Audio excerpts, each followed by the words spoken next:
Ryan, good to see you. Today we are talking through one of the toughest transitions in retirement, becoming a spender instead of a saver. I was surprised to learn that only one third of people feel comfortable spending their retirement money. Most would rather live off Social Security, pensions, or income from part-time work. You and I have spent hours talking through retirees' biggest fear, outliving their money, but what about the other side of that coin? Don't hoard your money and compromise your quality of life. How do you help people transition from being savers to spenders?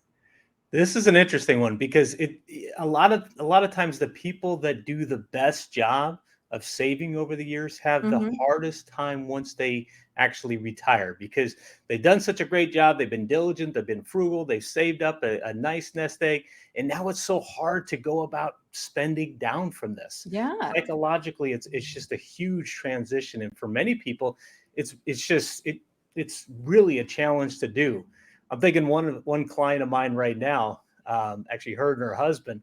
I kind of joke with them from time to time, and I say, "Are you spending your money? Make sure you spend your money," because they just have that mentality of always been just great savers. And it makes sense. I mean, the same study by BlackRock found that a vast majority of retirees still had 80% of their pre retirement savings 2 decades into retirement. One third even grew their assets. Do those numbers surprise you? Isn't that amazing? And Yeah. no, it doesn't really surprise me, quite frankly, because it kind of goes back to what we were just saying that so many people that do such a good job of saving over the years have such a hard time of spending down from what they've built up. They may just want to spend the interest, not the principal, or whatever the case might be. But there's that fear of possibly running out of money, which is why it's so important to have a plan, identify what your expenses are, and if you are comfortable within your plan, then you can feel comfortable that you can spend money along the way and enjoy yourself all throughout those retirement years. Right. Well said. So you mentioned you have this action plan so that people can feel more comfortable spending their hard earned money. And that first step is to simply have a spending plan. But surprisingly enough, one quarter of people polled said they just don't have a spending plan. You have to have a plan. I, Yeah. I can't say it enough. And it starts with identifying what your expenses are. Right? It's one of the most painful things for most people to do is to put together a budget.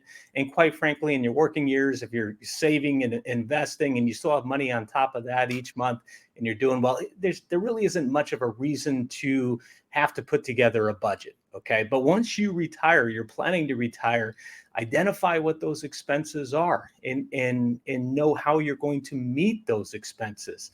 That's the first thing you have to do. Hmm. And now the second step is to assess your fixed income sources. What does that mean exactly?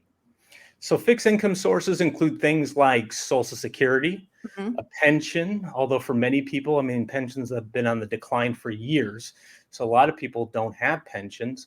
Another source of guaranteed income could be from an annuity that provides a guaranteed income for life backed by the insurance company.